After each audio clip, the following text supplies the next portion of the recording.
para fazer questionamento, perguntar, tirar as dúvidas, tá? E lembrando, turma, que vocês precisam realizar as atividades, o desafio nota máxima, fazer os estudos dirigidos, tá? Isso é muito importante.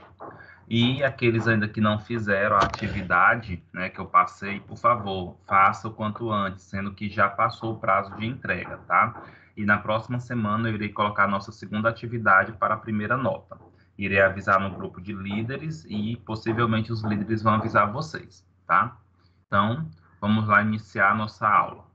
Então, turma, nossa aula de hoje tem como temática formas farmacêuticas, tá? E aí, quando nós pensamos em formas farmacêuticas, eu estou me referindo à apresentação do medicamento. Como é que o medicamento ele é apresentado ao paciente, tá? Então, toda vez que nós pensamos... E essa apresentação, ela está relacionada ao estado físico, né, desse medicamento. Se esse medicamento ele é líquido, se esse medicamento ele é semissólido, se esse medicamento é sólido, tá? E, de modo geral, todos os medicamentos ele têm uma forma de apresentação. E essa forma de apresentação, que nós chamamos de forma farmacêutica, ela é essencial para a aceitabilidade do medicamento, é essencial para o efeito do medicamento, é essencial para definir qual via de administração vai ser utilizado o medicamento, tá? E aí nós temos como definição de forma farmacêutica, né, que eu já até comentei anteriormente para vocês, que é a maneira física pelo qual o produto farmacêutico ele se apresenta, tá? E aí, quando nós pensamos a maneira física pelo qual o produto farmacêutico se apresenta, é as características dessa maneira física. Então, nós temos N formas farmacêuticas, tá? Várias formas farmacêuticas. Eu trouxe as principais, tá? As mais conhecidas, as mais populares, ok? E aí, quando nós pensamos nessas formas farmacêuticas, nós temos, por exemplo, comprimido, xarope, creme, pomada, gel, formas gasosas, draga, pílula, supositório, óvulo, enema, clíster, solução, shampoo, loção, tudo isso, turma, são formas farmacêuticas. E quando o medicamento ele é desenvolvido dentro de uma característica de uma forma farmacêutica, a gente tem que saber que então é desenvolvido para algumas vias de administração de medicamento específica e elas têm algumas características, como, por exemplo, o tempo de ação, a estabilidade química, pois nem todo medicamento ele poderá ser feito em todas as formas farmacêuticas, tá? Então, assim, não sei se vocês em algum momento já se pegaram, por exemplo, só um momento.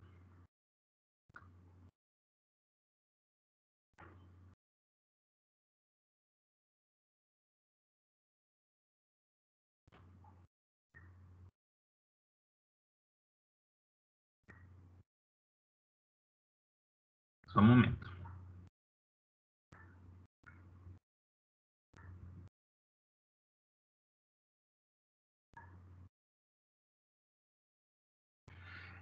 Eu não sei, turma, se vocês já se pegaram em algum momento se questionando por que que tem determinado princípio ativo, por que que tem determinado fármaco que tem na sua forma de comprimido, mas não tem na sua forma líquida, para injetável. Por que que tem medicamento que é produzido somente para a via intravenosa, mas não tem para a via oral, não tem loção? Por que que não se produz de um mesmo medicamento, de um mesmo princípio ativo, todos os fármacos, todas as formas farmacêuticas, na verdade? Porque, turma, nem todas as formas farmacêuticas, elas conseguem ser estáveis em todas as vias de administração, tá? Por exemplo, não sei se vocês sabem, né, mas tem a insulina. A insulina sintética, né, de modo geral, é utilizado principalmente por pacientes que são diabéticos tipo 1, sendo que esses pacientes com diabetes tipo 1, eles são considerados insulino-dependentes, ou seja, eles precisam usar insulina a vida toda. Consequentemente, turma, a insulina que existe hoje no mercado, principalmente que é distribuído pelo Sistema Único de Saúde, pela atenção básica, né? é a insulina administrada pelo tecido subcutâneo, injetável, tá? Gente, o tecido subcutâneo ele é altamente doloroso, ele é altamente incômodo. E quando o paciente ele é diabético tipo 1, geralmente essa diabetes se manifesta na infância e adolescência. Então, imagine só uma criança de 7 anos, 8 anos, descobrindo que é diabético tipo 1, e a partir daquele momento ele começa a utilizar insulina o resto da vida. Imagine para uma criança todo dia receber uma agulhada, por exemplo, na região abdominal, de insulina, o tanto que isso é doloroso. Óbvio, isso daí com o tempo, gente, o nosso corpo ele se adapta a essa sensação da dor. Ele se torna tolerante a isso. Então, com o passar do tempo, isso já não é tão perceptível. Mas no início é muito traumático. Além disso, administrar insulina pelo tecido subcutâneo tem um custo muito alto, porque você precisa de agulha, você precisa de seringa, você precisa de treinamento, tá? Então, consequentemente, isso é muito incômodo. Nesse contexto que eu estou comentando aqui para vocês, será que a indústria farmacêutica nunca conseguiu produzir ou nunca quis produzir, por exemplo, um medicamento por via oral, uma insulina por via oral, para acabar com esse sofrimento, para acabar com esse processo?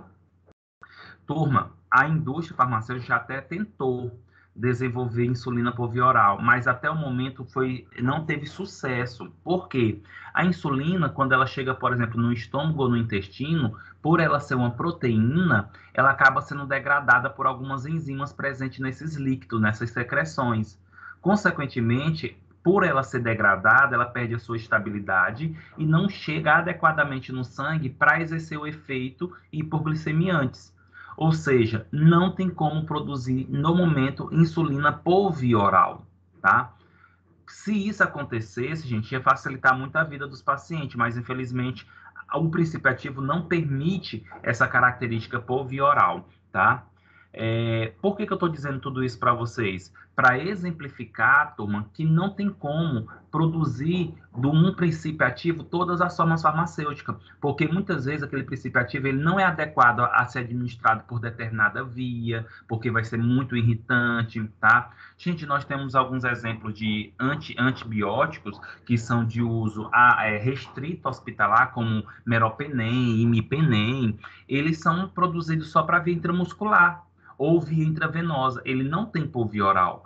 Por que ele não tem? Porque ele é tão tóxico, ele é tão irritante do estômago que não tem como ser produzido por via oral, porque senão vai acabar sendo... vai acabar levando muito desgaste ao estômago, tá? Voltando à história da insulina, turma, 2 anos atrás desenvolveram a insulina inalatória, administrada por via respiratória, tá? Já tem no mercado essa insulina. Contudo, ainda não é distribuído pelo Ministério da Saúde, né, pelo SUS. É literalmente caro essa forma farmacêutica. Quem usa mesmo é só quem tem dinheiro para comprar e bem, ok? Certo, turma.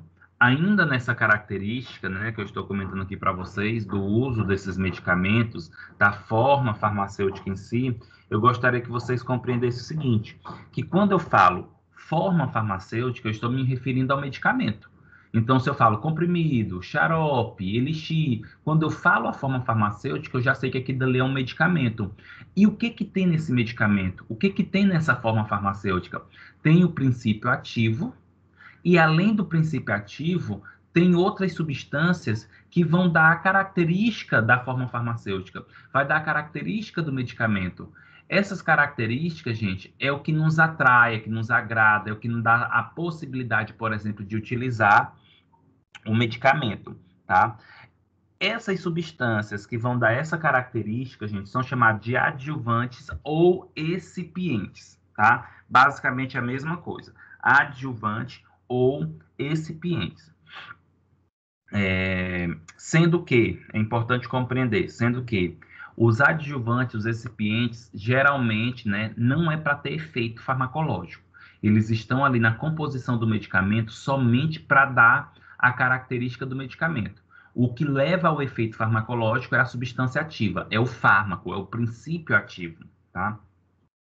Então, tudo aquilo que tem no medicamento que não é o princípio ativo são chamados de adjuvantes ou excipientes. E para que é que serve esses produtos? Para que é que servem essas substâncias?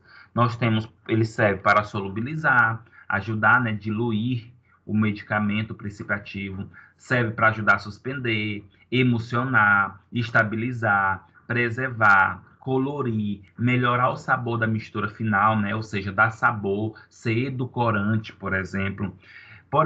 Turma, de modo geral, os medicamentos eles têm prazo de validade, né? E aí, quando se fala prazo de validade, isso daí está totalmente direcionado também aos conservantes, às substâncias que visa preservar o medicamento, tá? Que diminui a deterioração, a degradação dele, as perdas, né, dessas características. Outro ponto também é que esses medicamentos, gente, eles ajudam, por exemplo, a colorir, né, a dar cor, tá? E quantos medicamentos eles têm aí cor vermelho, laranja, azul? E é incrível, turma, por exemplo, quando a gente pensa em colorir, mas isso aí não influencia em muita coisa. Não vai influenciar em efeito, mas influencia em aceitabilidade, em adesão, em conhecimento. Por exemplo, se você estivesse numa farmácia e uma pessoa chegasse e pedir para vocês o medicamento chamado Azulzin, ou o medicamento, eu quero comprar o Azulzin, possivelmente vocês vão saber que medicamento é, né? Que é o Viagra, é o Sildenafila, ou é os medicamentos usados para disfunção erétil. Por quê? Porque a cor do Viagra é azul e isso acabou aderindo, acabou entrando na mente das pessoas e acabou fixando, né, essa situação do medicamento azulzinho. Turma, outra coisa bastante importante, né, em relação a esses adjuvantes é porque eles também podem dar sabor às misturas. Geralmente esse sabor acontece muito em pacientes, em formas farmacêuticas líquidas, né, que acaba tendo esse sabor. Esse sabor acaba atraindo, é importante principalmente para crianças, né, para aceitabilidade, para aceitação das crianças em si, viu?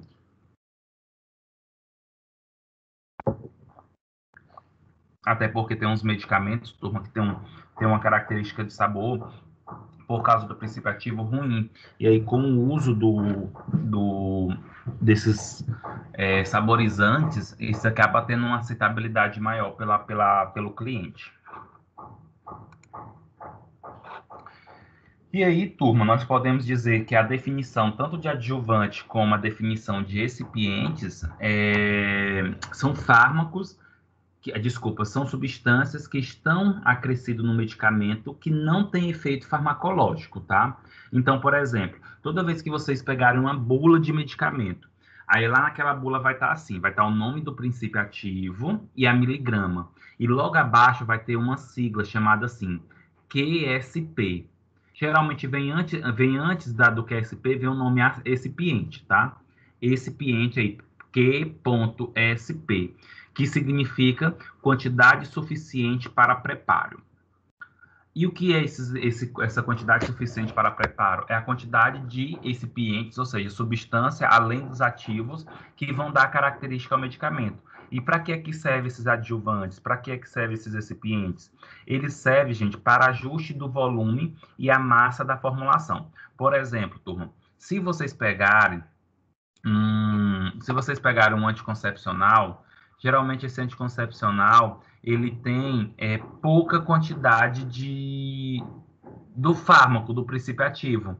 Exemplo, vocês devem conhecer o Selene, né? O anticoncepcional Selene.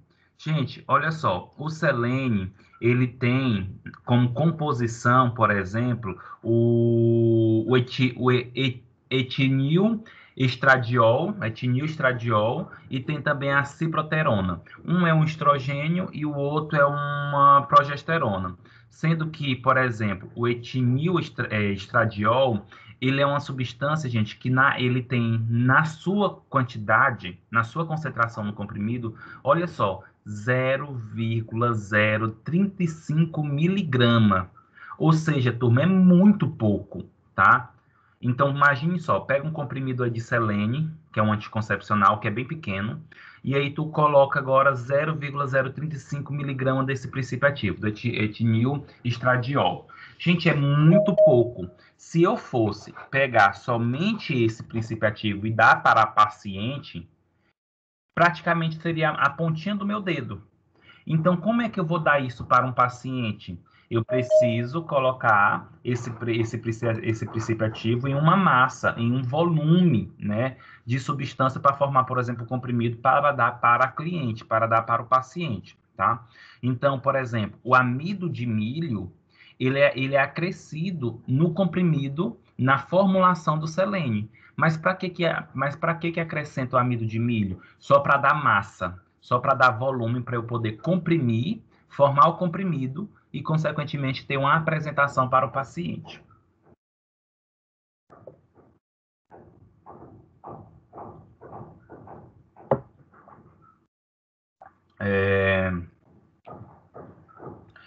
Os recipientes, eles também servem, gente, para dar coerência física de partículas com drogas ativas, tá?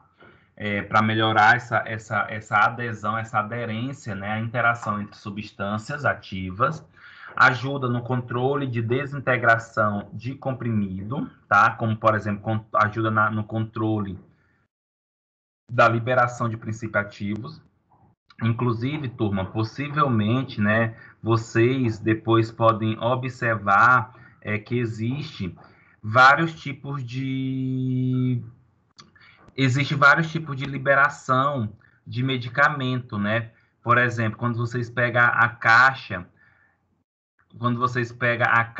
de um medicamento que vocês têm aí, que vocês encontram, por exemplo, algumas siglas, né, de medicamento. Exemplo, vocês têm um medicamento, por exemplo, Bilfenac, tá? Bilfenac DI. Esse Bilfenac, gente, é o diclofenaco de etilamônio, tá? É um anti-inflamatório. Então, você pega aí a caixa do Bilfenac DI e tem essa sigla aí, DI. O que significa DI? Significa, gente, desintegração instantânea, tá? Ou seja, significa que o medicamento ele já vai desintegrar rapidamente. Assim que chegar no estômago, assim que chegar no intestino, ele já desintegra e libera rapidamente o princípio ativo para ele ser absorvido e, consequentemente, ter o efeito farmacológico, tá? Outro exemplo, por exemplo, nós temos o Voltaren SR, né? Voltaren também é um diclofenac, tá, turma? E o que significa SR? Significa liberação sustentada ou liberação prolongada, né? Que é o quê? É uma liberação estendida que permite, gente, uma rápida liberação de uma dose ou fração do princípio ativo, seguida de uma liberação gradual da dose restante. Em que sentido? Libera-se rápido e depois que liberou rápido o princípio ativo, vai sendo liberado gradualmente com as doses mais intervalar, para sempre ter esse efeito, para esse efeito não demorar a ser realizado ou permanecer por mais tempo. Então, o que eu estou querendo dizer aqui para vocês? Eu estou querendo dizer que os medicamentos, eles podem ter característica de desintegração, característica de liberação. O que seria isso? Pode desintegrar rápido e ter um efeito mais rápido, pode liberar mais rápido e ter um efeito mais rápido, pode liberar lentamente, demorar um pouco mais o efeito, mas perpetuar esse efeito por mais tempo. E tudo isso acontece, gente, com o auxílio dos recipientes. Os recipientes, eles dão essa característica, mas não ajuda, olha só, mas não ajuda farmacologicamente, tá? Gente, existe aí vários exemplos, tá? Vários exemplos de siglas, tá? Essas abreviações, geralmente, né? Essas abreviações que vocês encontram na caixa do medicamento, geralmente eles estão na língua inglesa, tá? Apesar de uma hora ou outra ter aí uma sigla em português, tá? Geralmente, essas siglas significam aí, de modo geral, as características da liberação, tá? A característica da liberação. E o que mais que eu posso dizer em relação a essas siglas? Algumas siglas não tem nada a ver com liberação modificada de fármaco, mas serve para outras características. Por exemplo, quando vocês encontrarem Tilenol DC, né? Ou DC, Tilenol DC, significa dor de cabeça. Quando vocês encontrarem, por exemplo, um medicamento que tem a sigla BD, né? Que é o que chama Bis and D, que é um exemplo, Clavulin, que é um antibiótico, né? Clavulin BD. O Clavulin BD significa, gente, 2 vezes por dia, ou seja, acaba tendo que usar 2 vezes por dia, tá? E tem abreviações que são derivadas também do latim, né? Que são essas daí que eu comentei para vocês.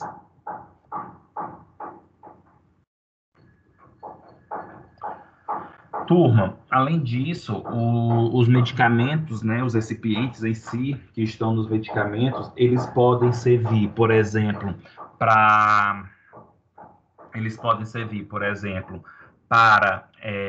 favorecer uma camada protetora, né? Pode servir para a camada protetora. É importante entender que quando a gente fala camada protetora, vou dar um exemplo. Imagina a Neosaldina. Turma, a Neosaldina, quando você pega ela, você percebe que ela tem tipo uma camada translúcida, né? Transparente. E aí a Neosaldina, ela tem uma camada protetora. Mas protetora do quê?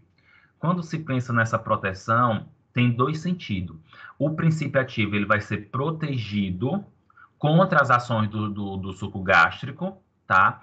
E também ou então o princípio ativo o estômago vai ser protegido do princípio ativo. Em que sentido? Muitas vezes o princípio ativo, gente, ele é irritante do estômago.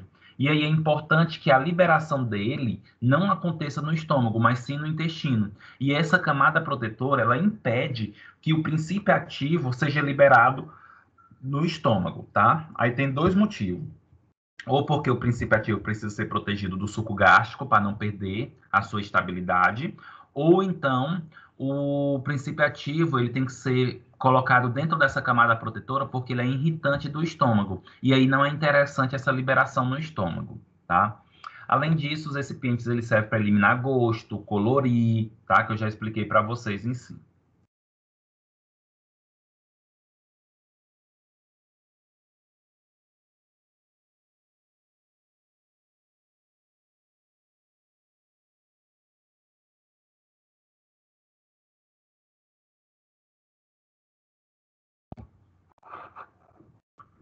Turma, alguma pergunta, alguma dúvida?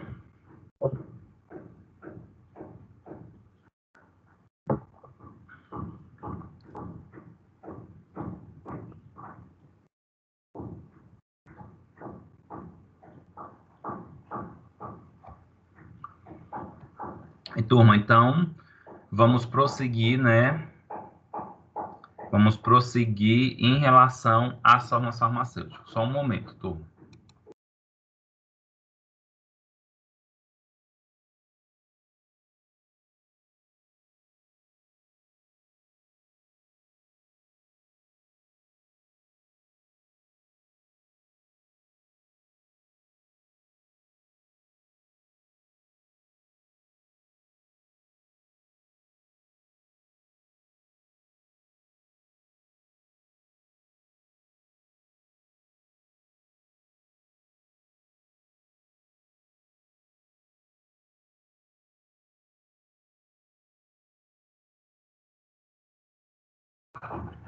Turma, as formas farmacêuticas, elas são classificadas de acordo com o estado físico, tá? E aí nós temos formas farmacêuticas líquidas, formas farmacêuticas semissólidas e formas farmacêuticas sólidas, tá? Em relação às formas farmacêuticas líquidas, de modo geral, essas formas são as que são bem aceitas pelo paciente, tá? De modo geral, elas têm umas facilidades, assim, de administração, tá? É mais fácil de deglutir, apesar de que tem pessoas também que não gostam, aí vai depender da característica do indivíduo. E existem várias formas farmacêuticas líquidas, tá? As principais, por exemplo, sendo que essas formas farmacêuticas líquidas, elas podem ser tanto utilizadas em mucosa, injetável, por via oral, tópica, tá? E aí nós temos, por exemplo, a solução. A solução, gente, é uma forma farmacêutica líquida, que é uma mistura homogênea. Primeira coisa, nós temos que lembrar lá da química geral inorgânica. O que seria essa mistura homogênea? Gente, mistura é quando eu tenho duas ou mais substâncias que elas interagem entre si, né, levando a uma característica dessa mistura, que pode ser homogênea ou heterogênea. Toda vez que eu falo uma substância uma mistura homogênea, eu estou me referindo que é quando existe apenas uma única fase, tá? Dessa mistura, ou seja, tem duas ou mais substâncias, mas elas só formam uma única fase.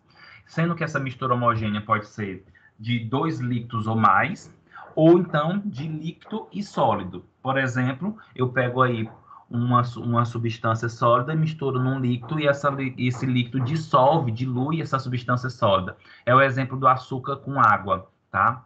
Numa proporção aí adequada, a água acaba diluindo totalmente o açúcar, tá? E aí eu trago para vocês o exemplo aqui, o soro fisiológico, né? Que é a solução de cloreto de sódio a 0,9%, tá? Olha aí, solução de cloreto de sódio. Então, nessa solução de cloreto de sódio, tem um sódio cloreto diluído em água, tá? Mas lembra, solução é homogênea, tá? Inclusive, os medicamentos que são administrados pela via intravenosa, elas têm que ser solução, tá? Elas têm que ser obrigatoriamente solução.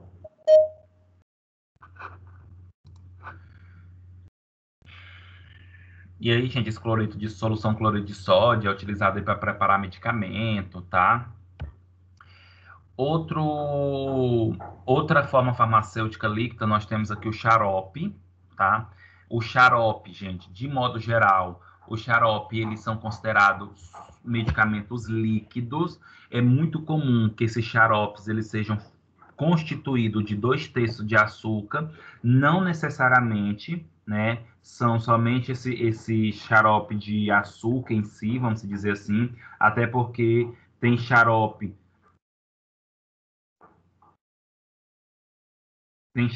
que são chamados aí para diabéticos, né? Que, de modo geral, quando a gente fala que que é para o diabético, é porque não contém o açúcar em si, tá? Mas sim outras substâncias que acabam dando esse sabor aí de doce. Mas, de modo geral, quase que todos os xaropes, eles são constituídos, tá, turma? Como se diz, de açúcar. Inclusive, é importante, né, compreender uma situação, turma. O xarope, ele tem que tomar muito cuidado porque ele é muito fácil de ser vencido, tá? Gente, geralmente os medicamentos que vêm na sua forma farmacêutica de xarope, tá? É muito comum que esses xaropes eles sejam usados aí para problemas respiratórios. A maioria dos xaropes são para problemas respiratórios, né? Como para tirar secreção, expectorante, para asma, para alergia, tá? E outros. Como, por exemplo, dou aqui um exemplo para vocês, que é o iodeto de potássio, tá? Xarope, que é um expectorante. Turma, como eu comentei para vocês, o xarope é muito fácil de ser vencido. Primeiro ponto, porque é muito comum a gente não usar o xarope tudo de uma vez, tá? A pessoa está ali resfriada, está gripada, e utiliza o xarope para melhorar ali o catarro, as secreções, né, a respiração, mas com 3, 4 dias, no máximo uma semana resolve. E aí você não usou todo o xarope. É comum as pessoas guardarem o xarope, né? O que que acontece? Pela maioria ter açúcar, eles acabam, gente, como posso dizer, eles acabam com o passar do tempo cristalizando esse açúcar, tanto que quando você vai abrir o xarope, a tampa faz crack depois de muito tempo, porque o açúcar cristalizou. Outro ponto também é vocês encontrar essa massa de açúcar no fundo do frasco, né? Você pega o frasco, olha o fundo e tá lá o bolo de açúcar cristalizado. Gente, quando isso acontecer, não adianta mais dar esse xarope, tá? Esse xarope ele tem que ser descartado. Por que que ele tem que ser descartado? Ele já não tem mais funcionalidade, ele já perdeu a sua estabilidade, ele já mudou as suas características organolépticas, ou seja, tem que ser eliminado. Aí simplesmente muitas pessoas pegam e passam e agitam o xarope, achando que aquele açúcar vai diluir. Se você tomar, você vai estar tomando uma garapa de açúcar, tá? Uma água com açúcar, porque o princípio ativo mesmo já está não tem mais princípio ativo ali, ele já ficou instável, tá? Sua molécula mudou, ou seja, já não tem mais efeito farmacológico.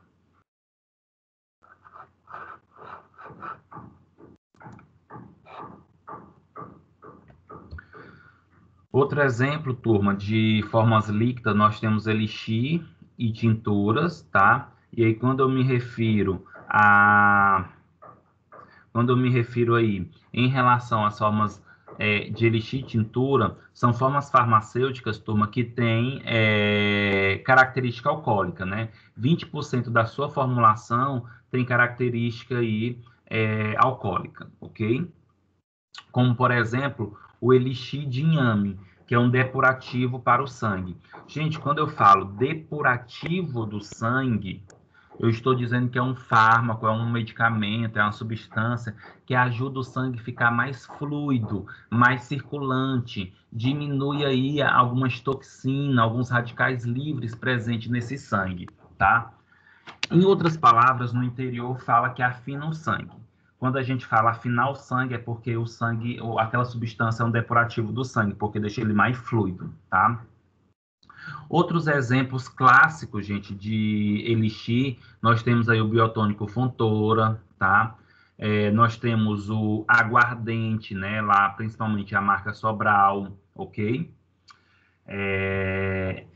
E tem que tomar muito cuidado, turma, nesses elixirs, porque como eles têm um teor alcoólico, e dependendo do teor alcoólico, principalmente criança, pode ter um perfil de embriaguez, tá? Por exemplo, como por exemplo, quem vai dar o biotônico Fontoura, se der muitas colheres de biotônico Fontoura, consequentemente vai acabar, como posso dizer para vocês, vai acabar na criança tendo uma possibilidade de uma embriaguez, tá? E um outro exemplo aí do aguardente, turma, é porque o aguardente, ele é tanto que se você tomar o aguardente puro, ele pode queimar o céu da boca e o esôfago. Tem que diluir o aguardente em água. Por quê? Porque ele tem um teor alcoólico muito alto.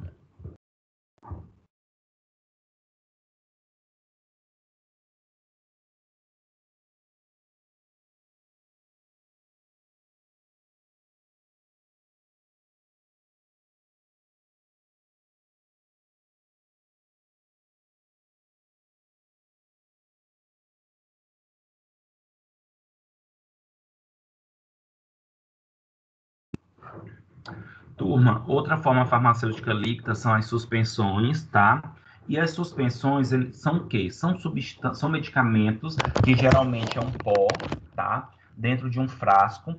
E para você consumir esse medicamento, você tem que ingerir, você tem que acrescentar um líquido nesse pó, agitar para fazer a ingestão. Geralmente as suspensões, elas são misturas não homogêneas, ou seja, mesmo você acrescentando esse líquido, que geralmente é uma água mineral, uma água filtrada, né, uma água tratada, ela não consegue diluir totalmente o pó, por isso que é chamada aí de suspensão, mistura não homogênea, tá?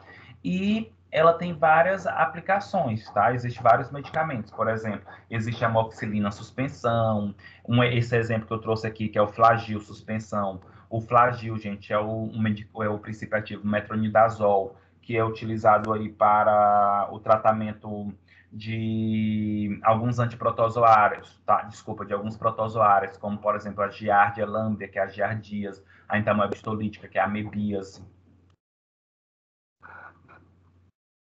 Inclusive, esses medicamentos líquidos, turma, eles são mais fáceis de colocar sabor, tá?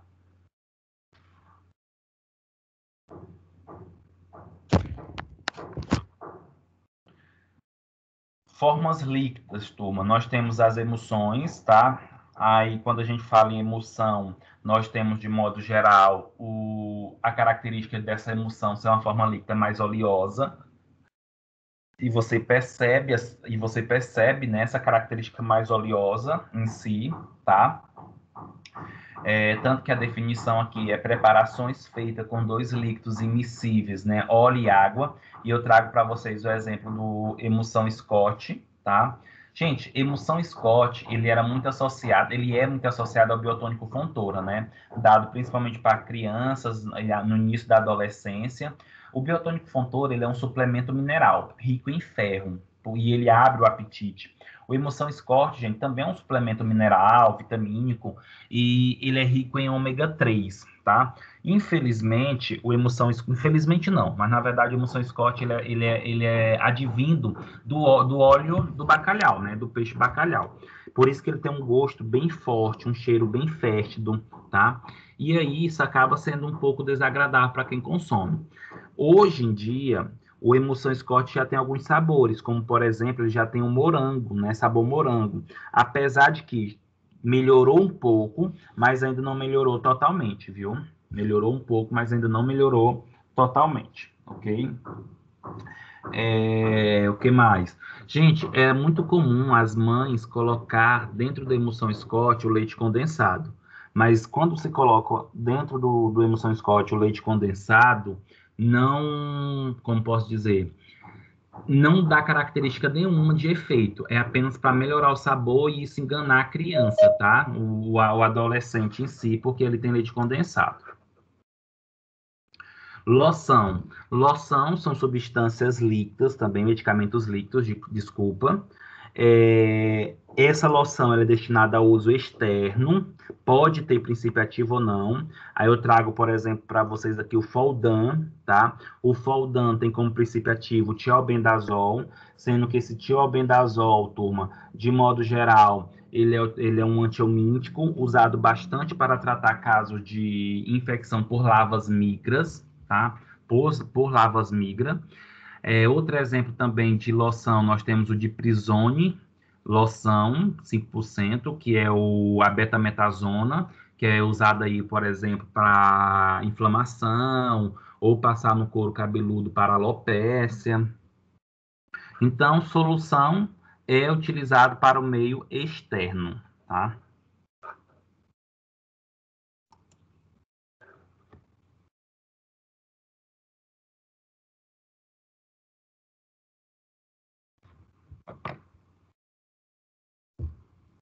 Professor, o senhor está mostrando, está aparecendo o slide, que para mim não tá aparecendo nada. Eu acho que eu vou sair e entrar novamente. Todas essas explicações que o senhor deu dos medicamentos, não está aparecendo nada. Nada. Mas eu estou projetando os slides, possivelmente a sua internet, tá? Sai e volta novamente. Vou aguardar você, viu? Tá.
Oi, Silvana, conseguiu ver agora os slides? Sim, agora sim. Perfeito. De nada. E aí, turma, outras formas farmacêuticas líquidas, né, de modo geral, as últimas que nós vamos estudar, que são formas farmacêuticas líquidas, nós temos os enemas e clíster, tá? Enema e clíster, de modo geral, tem a mesma similaridade, são formas farmacêuticas líquidas de uso retal, tá? Para o uso retal, como, por exemplo, a vaselina líquida, tá? Que é utilizada aí como lubrificação, é utilizada aí para ressecamento da região retal, tá? Um outro exemplo de medicamento líquido, né? Aliás, de enema ou clíster, nós temos o Minilax. Não sei se vocês já ouviram falar dele, tá? O Minilax, ele é um laxante, tá? Ele é um laxante que é utilizado por via retal, tá? O Minilax, ele é uma bisnaga, tá? Ele é uma bisnaga. E assim, ele tem como princípio ativo o sorbitol e o laurosulfato de sódio, tá? Que são fármacos que é irritante do intestino grosso, tá? E aí o que é que acontece? Coloca-se, por exemplo, a bisnaga, que ela tem uma ponta bem afilada, corta um pedacinho dessa ponta, introduz toda essa parte afilada na região anal, e quando está toda essa ponta, aperta na bisnaga para sair o líquido, tá? Professor, e aí, oi. esse que você está falando é para fazer lavagem, né? Que chamam, né? Isso, Valquíria, isso é para fazer a lavagem, que também pode ser utilizado como fármaco que é para tratar a constipação, tá? Geralmente se utiliza o Minilax quando a pessoa vai fazer alguma cirurgia retal, anal, ou do intestino grosso, ou quando vai fazer algum exame, tá? Mas, por exemplo, se a pessoa também está com constipação, pode ser utilizado o Minilax, tá? E aí a introdução dele é na região retal, através do auxílio dessa bisnaga, tá? E aí o líquido vai para a região retal. O Minilax é um medicamento, mas que forma farmacêutica ele é? Ele é um enema, tá? Ele é um clíster, ok? E por último, das formas farmacêuticas líquidas, nós temos o shampoo, tá? O shampoo, turma, com X, tá? Porque nós estamos no Brasil, então é escrito no português com X, não com SH e 2O. Quando se você vê shampoo com SH 2O, gente, é americanizado, tá? Então, o shampoo, ele é uma forma farmacêutica também, quando tem a adição de princípio ativo e ele é destinado ao couro cabeludo, tá? Então, assim, professor, então todo shampoo é uma forma farmacêutica? Não. Se o shampoo não tem princípio ativo, se ele não tem uma funcionalidade farmacológica, aquilo dali não é forma farmacêutica, tá? Então, quando você pega um shampoo que tem princípio ativo, que é usado aí para tratar algum problema, aí sim, tá? É um shampoo. Exemplo, o Scabin. O Scabin, tá, gente, que é utilizado aí para escabiose, utilizado para piolho, também seborreia, ele é um shampoo. Tem um shampoo de cetoconazol, tá, que é utilizado para caspas, para seborreia. Então, quando se é utilizado aí para o couro cabeludo, vai ser shampoo. Lembrando que isso acaba também, gente, favorecendo a limpeza. O shampoo, ele é um detergente, tá? Então, acaba limpando aí o couro cabeludo. E para nós finalizarmos, né, as formas farmacêuticas líquidas, eu tenho esse slide aqui, que na verdade esse slide, gente, ele é uma revisão do que tudo eu falei para vocês. Esse material já está disposto no AVA, então depois vocês baixam e dê uma lida, né, nesse resumo. Eu só vou chamar a atenção de vocês de 2 pontos aqui, tá? Que é as vantagens e desvantagens do uso de medicamentos que tem como forma farmacêutica líquida.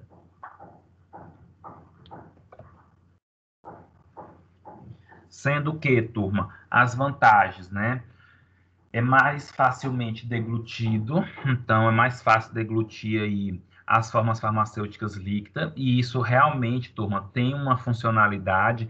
A gente tem que entender que quando algumas pessoas não conseguem ingerir o medicamento, principalmente quando é um comprimido, que é maior, isso não é frescura, tá? Tem pessoas que têm dificuldade, né, fobia nesse processo de usar medicamento, de deglutir. Inclusive, se você encontrar alguma pessoa adulta que tem ojeriza em usar medicamento, turma, vocês podem ter certeza que, e principalmente não consegue deglutir, ingerir medicamento, principalmente sólido, é porque ele tem trauma de infância.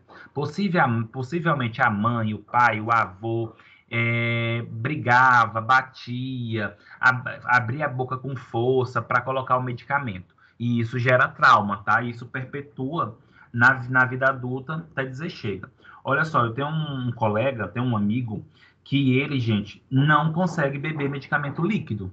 Não consegue ingerir medicamento líquido. Por quê? A avó dele dava muito chá, muita erva, né? Esse chá amargo, porque diz que quanto mais amargo, melhor é o chá, né? Isso não tem muito a ver, tá?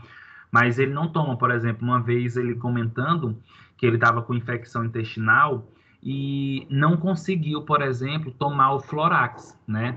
Que ele é líquido, o Florax é líquido, por causa do cheiro, por causa do sabor. Então, quando ele tem infecção intestinal, ele tem que tomar, por exemplo, o Repoflor, que é uma cápsula, mas não consegue tomar o líquido, tá? E isso não tem a ver com a característica de frescura. Isso aí tem a ver com um perfil de trauma infantil, tá, gente? É igualzinho, por exemplo, eu falo muito para os alunos, né? Gente, muitas vezes você está lá aplicando um medicamento, você está coletando um sangue, aí vem uma criança ou um adulto que desmaia, uma criança que cospe na pessoa que está coletando, administrando. Por que que nós temos essas ações? Possivelmente isso parte lá de dentro de casa, sabia? Ó, é muito comum as mães ameaçar as crianças de quando elas não vão comer, que vai dar uma injeção. Ah, eu vou chamar o homem de branco para te dar uma injeção, para coletar o teu sangue. E isso, gente, vira um trauma. Então, quando a pessoa cresce, ela tem medo de agulha. Por que que ela tem medo de agulha? Por causa das ameaças na infância, tá? E isso não é o professor Welles que está dizendo, isso é a psicologia, são estudos que comprovam isso, tá? Turma, outras vantagens aí dos fármacos líquidos não, gente, dos medicamentos líquidos, tá? Imediata disponibilidade para absorção.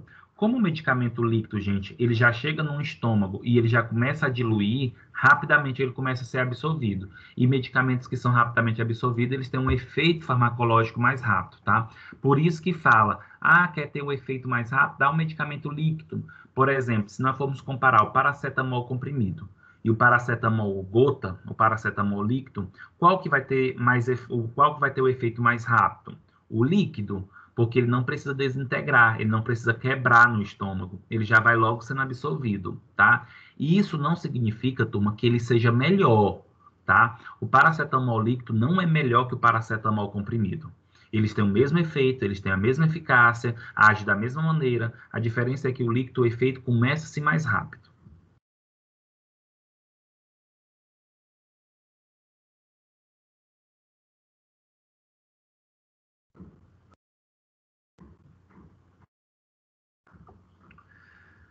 Turma, desvantagens, né, desvantagem das vias, desculpa, desvantagem das formas líquidas, tá? Uma das desvantagens é o transporte e a estocagem, tá? Turma, os medicamentos líquidos, de modo geral, eles têm uma maior dificuldade de transporte, né? Porque isso acaba favorecendo com que o medicamento esteja numa embalagem mais segura, numa embalagem mais adequada.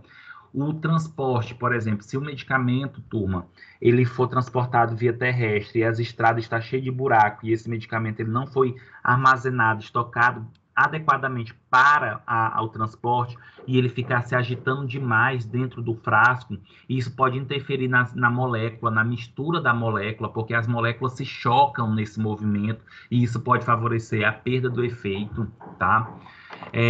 Os medicamentos líquidos, eles têm que ser armazenados, de modo geral, em frascos coloridos, escuros, né, por causa da luz, para evitar a degradação, deterioração.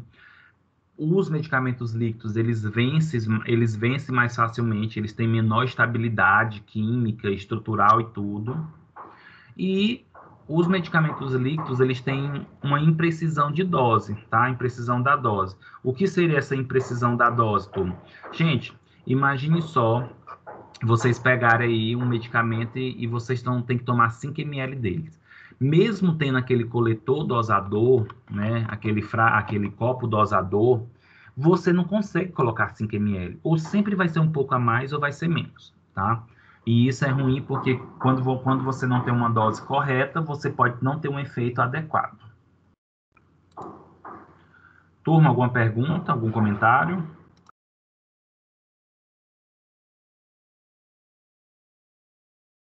Professor, em relação ao xarope que o senhor falou, né, por conter açúcar, Sim. que eles, como o açúcar vai se cristalizar, ele vai perder a eficácia dele. Certo. Isso também acontece com o xarope que é sem açúcar, que Sim. no caso também acontece o mesmo processo, né? Acontece o mesmo. Que independente de não ter o açúcar, mas tem uma outra substância que tem a Doce. mesma ação do... Ah, tá, tudo bem. Entendeu? Tem uma outra substância doce. E o que que acontece? Não é, eu falei do açúcar porque a definição do xarope seria o açúcar. Mas essas substâncias líquidas, não somente o xarope, elas têm substâncias que quando passa muito tempo sem o consumo, sem agitá-la, por exemplo, elas acabam solidificando, elas acabam pesando, elas acabam precipitando. Então não é somente o açúcar, outras substâncias, independente dela ser doce ou não, elas podem cristalizar, tá? Por exemplo, tem medicamento líquido que não pode ser armazenado em geladeira, porque a temperatura fria acaba ajudando na cristalização. Tem substâncias líquidas que já não podem ser deixadas em temperatura ambiente, porque ajuda nessa cristalização, nessa solidificação.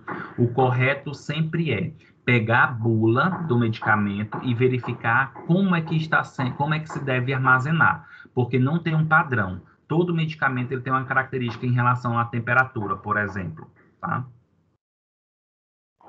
Tá ok. Ó, um exemplo, gente. O medicamento, o soro fisiológico, por exemplo. O soro fisiológico é um medicamento líquido, o prazo de validade dele é de 24 meses. 24 meses, gente, é muito tempo. Mas isso não aberto. A partir do momento que você abre ele tem um prazo aí de 2 a 3 meses, somente. Por quê? Só o fato de você abrir, o contato com o oxigênio, a retirada de ar de dentro, por exemplo, do frasco, isso já interfere na ação, na qualidade, na característica organoléptica, tá? Então, tudo vai depender de medicamento para medicamento. A gente não tem um padrão. Eu tenho que saber qual medicamento, eu tenho que olhar a bula para verificar esse aspecto. Turma, só vou pegar uma água aqui, só um momento.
Turma, vamos falar agora das formas farmacêuticas semissólidas, tá? E aí nós temos algumas, como por exemplo, pomada, creme, pasta, gel, formas farmacêuticas gasosas, tá? Então, turma, quando a gente fala pomada e creme, de modo geral, elas são bem, como se diz, elas são bem parecidas entre si. Inclusive, de modo geral, nós temos aí medicamentos, princípios ativos que tem tanto na sua forma creme como na sua forma pomada, como, por exemplo, aqui a betametasona, tá? Que é o Betnovat, tem a betametasona pomada e tem o betametasona creme, que também é Betnovat.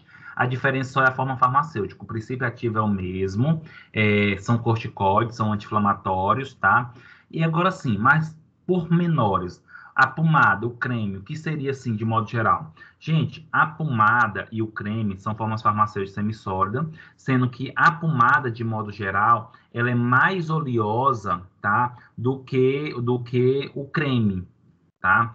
Então, por exemplo, por que a pomada ela acaba sendo mais oleosa do que o creme? Porque a pomada ela é composta predominantemente mais por materiais gordurosos, como, por exemplo, a parafina líquida, a vaselina, a lanolina. Então, de modo geral, a pomada acaba sendo mais oleosa. É como se a sua constituição fosse 80% de óleo e 20% de água, tá? Consequentemente, a pomada ela já não é tão indicada para ser usada em lesões de grandes áreas.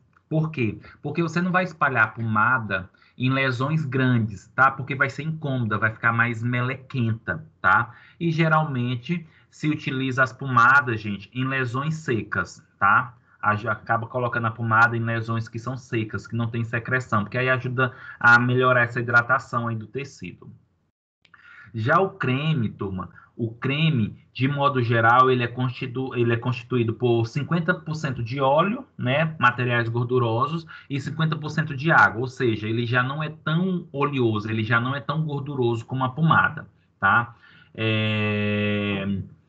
E ele acaba, o creme ele pode acabar sendo mais ele evapora mais facilmente, ele é absorvido mais facilmente pela pele. Consequentemente, turma, o creme ele é mais indicado para passar em lesões maiores, tá? Cobrir mais grandes áreas, tá? E o creme é indicado para lesões úmidas, tá? Por quê? Porque não vai ficar tão lamequento, tá? Porque a lesão já está liberando secreção. E um exemplo, turma, uma situação, por exemplo, em relação a idoso. Se tem um idoso, gente, que precisa utilizar uma pomada ou um creme nos pés, a minha sugestão sempre é usar o creme. Por quê? Porque como a pomada deixa mais melequento, e passando a pomada no pé, o idoso já tem dificuldade na marcha, no caminhar. Aí imagine só você passar uma pomada e ficar todo lamequento junto com a sandália. Aí é mais fácil o idoso ter possibilidade de queda, o que não é bom para um idoso, queda, né, turma?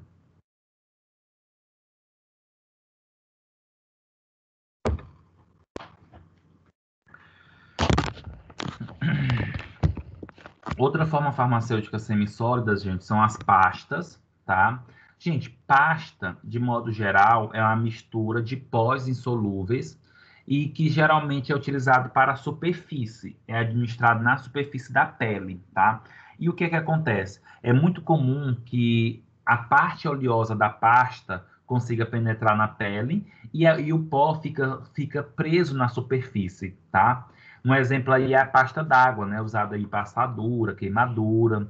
E o que acontece, turma? Quando se utiliza, por exemplo, a pasta d'água, que fica esse pó aderido à pele, muitas vezes depois tu vai ter que utilizar tipo um azeite, um óleo para retirar esse pó, de tão gorduroso que ele é, de tão que ele se adere a essa pele, tá? E outra forma farmacêutica é o gel, tá? E aí, gente, o gel, ele tem uma forma coloidal. Quando a gente fala forma coloidal, eu me refiro aí à característica de ter a forma oval, tá? E também podemos dizer, gente, que o gel, ele é de pouca penetração na pele, tá?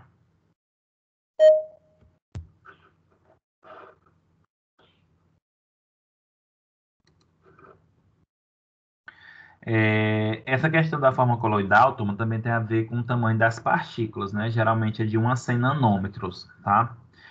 Turma, olha o que eu comentei aqui, que o gel ele tem pouca penetração na pele. Eu não sei se vocês concordam com isso, tá? Que o gel tem pouca penetração na pele. Olha só, vocês possivelmente já usou um medicamento que é em forma de gel, com certeza, mas de modo geral ele não, como posso dizer, ele acabou penetrando facilmente na pele. Mas por que eu estou dizendo aqui que é de pouca penetração? Primeiro eu estou dizendo, turma, porque o gel ele acaba sendo penetrado na pele porque nós friccionamos, nós massageamos. Agora só, se você pegar o gel e colocar na pele e não massagear, aquele gel ele não penetra facilmente, tá? Ele só vai penetrar porque a gente fricciona, porque a gente massageia, tá? como, por exemplo, o gel de arnica, doutorzinho. Toda vez que a gente utiliza um gel, geralmente a gente massageia, e ele acaba penetrando mais facilmente. E a última forma semissólida de nosso estudo aqui são as formas gasosas. Turma, quando a gente fala forma gasosa, é quando o princípio ativo ele se torna um vapor, ele se torna um aerosol, ele se torna partículas voláteis, que é fácil de administração, tá? Que acaba se tornando um gás, de modo geral, tá? Então, nós temos aqui formas gasosas, são formas farmacêuticas que, submetidas a pressões, se transformam em gases. Pode ser usada através de nebulizadores ou de aerosóis. Um exemplo, turma, quando a gente vai fazer nebulização com soro fisiológico. O soro fisiológico é um líquido, tá? É líquido. Só que quando tu coloca no nebulizador, a pressão que o nebulizador faz transforma aquele líquido num gás, tá? É igual essas bombinhas para asma, tá? Que tem... Professor, é aqueles spray. Isso, os Aqueles spray para dor, né? Por exemplo. Isso. Que é utilizado aí quando a pessoa cai, quer rala o joelho, né? Um exemplo. Eles também são forma gasosa. É importante compreender, Valquíria, que não... Ana Paula, desculpa. Que não é o fato do medicamento ser um gás, que ele tem que ser por via respiratória, tá? Ele pode ser por outras vias. Finalizando, eu vou explicar o porquê que colocam spray analgésico ou anti-inflamatório, tá? Então, olha só, o medicamento, ele acaba sendo um sólido, né, ou um líquido, e aí a pressão dele acaba dando origem a esse gás. Um exemplo são aquelas bombinhas para asma. Gente, na bombinha para asma tem um pó. Só que quando tu aperta aquela bombinha, o êmbolo lá dá pressão e aquele pó se torna um aerosol, se torna uma forma gasosa, que é fácil de ser utilizado aí pela via respiratória ou não, tá? Um exemplo aqui, de forma gasosa, nós temos o alotano, que é o Flutane. Esse alotano, turma, ele é um medicamento anestésico, tá? Ele é chamado aí gases dos deuses, né? Por quê? O gases do bom sono. Gente, o alotano, começou a colocar ele na narina, né? Respirar o alotano, imediatamente a pessoa começa a dormir, tá? Imediatamente. Primeiro porque pela via respiratória, rapidamente cai na corrente sanguínea e começa a fazer o efeito. Nesse exemplo que a Ana Paula estava comentando em relação aos spray, tá? Gente, por que quando uma pessoa, por exemplo, leva uma queda, machuca o joelho, por exemplo, num jogo de futebol, né? E aí vem aqueles fisioterapeutas, aqueles massagistas e passa aqueles spray. E não passa uma pomada, e não passa um creme. Por que prefere o spray? Turma, imagine só a pessoa com um ralado, com uma pancada na perna, no joelho, sei lá onde, e você vir com a mão e passar a pomada, e passar o creme, e passar o gel. É doloroso, é irritante. Então, é preferível passar o spray, tá? Porque sai o vapor, sai as partículas, e essas partículas vão aderir na pele e vão exercer o efeito analgésico, antitérmico, e não tem esse incômodo da pressão que a mão pode fazer.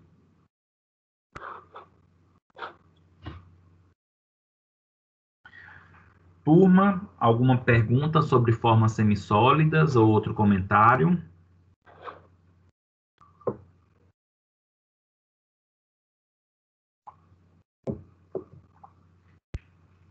Se não, nós vamos para nossas últimas formas farmacêuticas, que tem a classificação de sólidas, de acordo com seu estado físico, tá? E nós temos, por exemplo, aí o...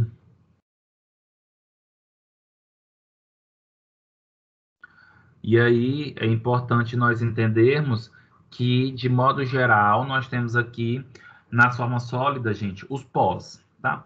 O que são pós? Gente, pó,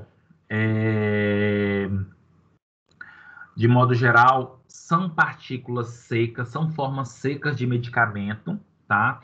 Que, de modo geral, eles podem ser diluídos em água, por exemplo. Eu gosto muito de dar o exemplo do pó, gente, do bicarbonato de sódio, né? Que é o pó branquinho, que é encontrado em farmácia, que é encontrado em supermercado, naquela área de tempero, tá? E o bicarbonato de sódio ele tem várias aplicações, antiácido, clareamento de pele, de ossos, dente, como por exemplo, tá?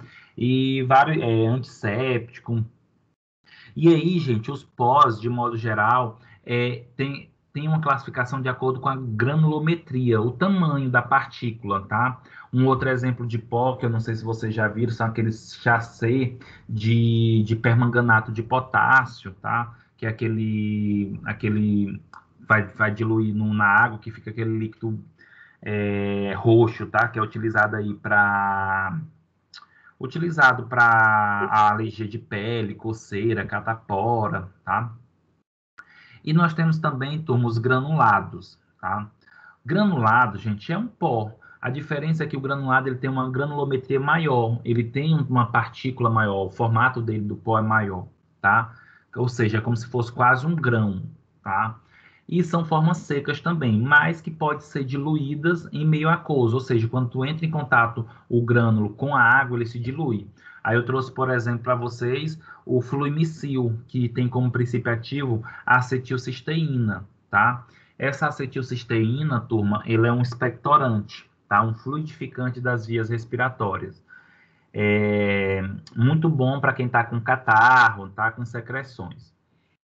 Contudo, turma, esse fluimicil, ele tem um cheiro horrível, né? Eu já tive a oportunidade aí de fazer inalação com fluimicil e ele literalmente, gente, tem aquele cheiro de esgoto. Sabe aqueles dias quentes no verão, que você passa por uma vala e sai aquele vapor? O fluimicil tem aquele cheiro ali, viu? Semelhante a cheiro de esgoto. Graças a Deus, o nosso olfato se adapta muito rápido, tá? Para se tornar tolerável. Turma, e aí nós temos, sem dúvida, o grande bambambam das formas sólidas, que são os comprimidos, tá?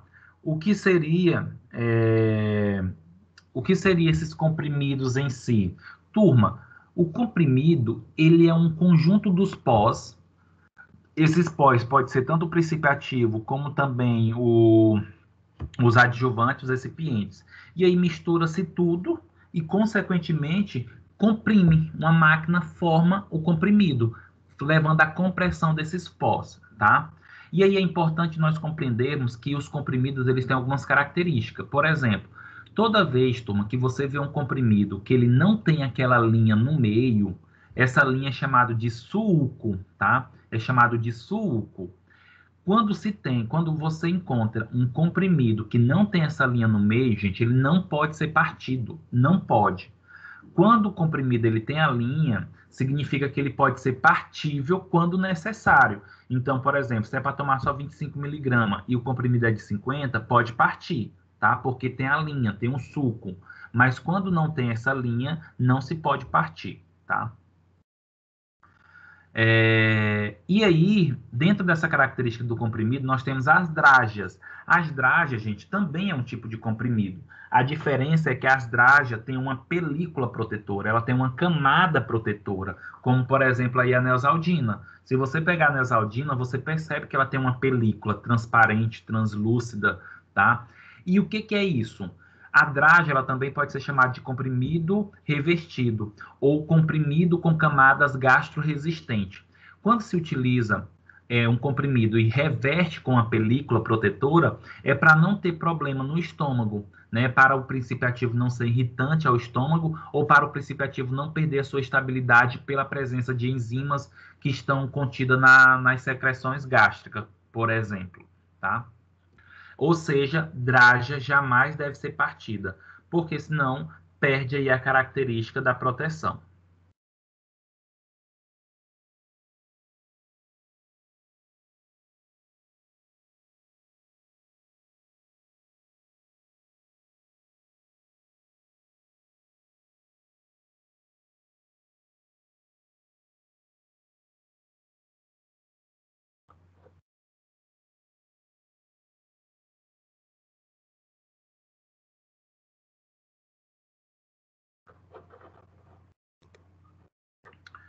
Turma, Outra forma farmacêutica sólida, bastante aí conhecida, né, e tem muito medicamento, nós temos aí as cápsulas, tá?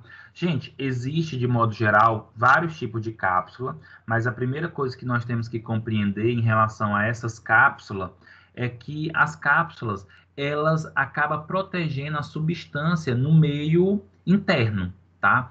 Ou seja, as cápsulas, elas armazenam os líquidos ou os pós, tá?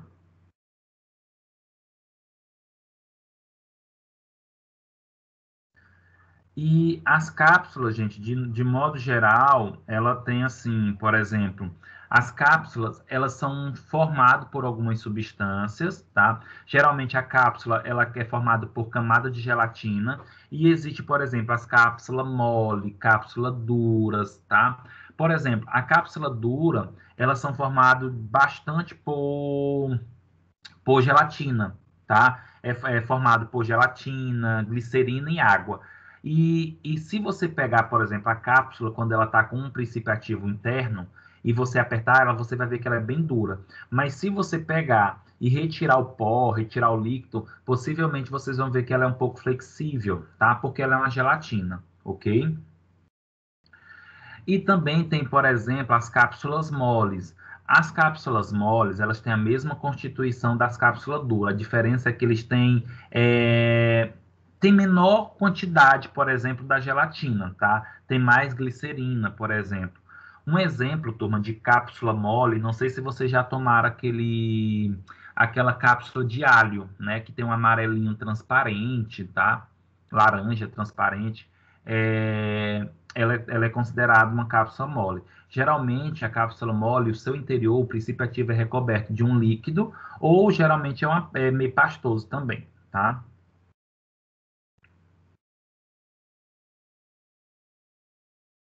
Gente, as cápsulas, elas devem ser rompidas, as cápsulas devem ser digeridas e liberado o princípio ativo no intestino. Não é adequado a gente abrir as cápsulas e colocar, por exemplo, o líquido no pó. Desculpa, o pó no líquido para beber. Isso é inadequado, pois você pode perder algumas características do princípio ativo. Se elas são colocadas em cápsula, é porque elas devem ser digeridas no intestino e não no estômago.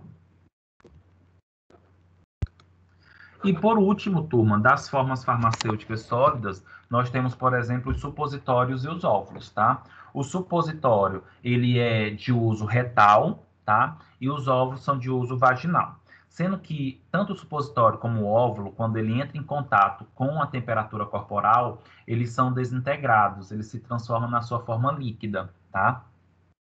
E aí, trago para vocês o exemplo do supositório idometazina, que é o idocid, que é um supositório anti-inflamatório, que é utilizado aí quando a pessoa tem lesões, fístulas, tá? E tem aí, por exemplo, o albrocrisil, né, que é o clorotresuleno mais recipientes, que é um óvulo utilizado aí para a região vaginal, que ajuda a regular o pH, combate infecções, vaginite, tá? Que ajuda aí a regular esse tecido vaginal. Turma, e existem outras formas farmacêuticas, tá? Isso daqui só são algumas, as principais que eu trouxe. Mas tem, por exemplo, turma, goma de mascar. Inclusive, o Redoxon, ele produziu a vitamina C em forma de goma de mascar, né? Facilitando aí o uso, né? A facilidade. Tem também, por exemplo, turma, os comprimidos efervescentes, né? Como os antiácidos, os pós-efervescentes.